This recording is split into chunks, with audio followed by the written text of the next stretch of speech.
Mga katatay no, ugtong dako pero nahanap yung dagom. Nata diri karon sa relocation no sa Barangay Nyukasay. Barangay Kanyukasay. Municipality o Kabayangan na dali ni siya sakop. Sorry. Sakop sa kuan Municipality of Duhali. Diri na umaabot na tong galingan diri, komersyal ni nga galingan pero nagpadulong pa lang.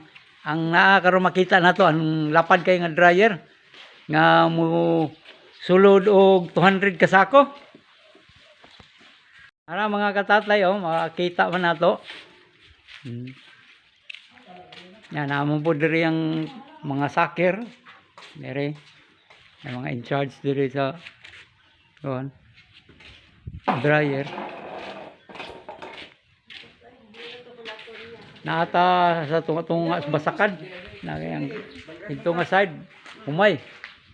Diri pod humay pod. Yang tagiya inihing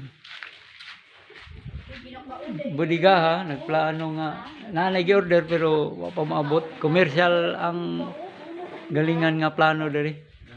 Diri butang. Kaya ang kini siya, mahog naman siya istakan sa mga humay. Makita mo na ito, dagang kayong humay nga sinako.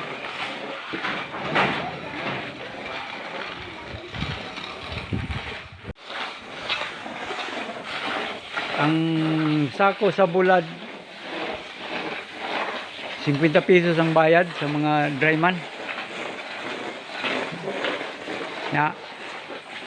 Katoy sa gatos kasako dito dire sa gatos po 200 karong adlaw nila gi latag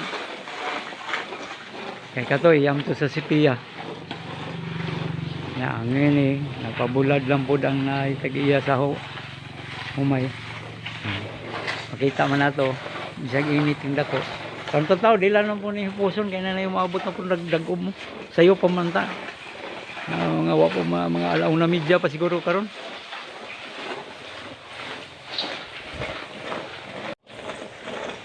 Pasalamat ha mga katatay.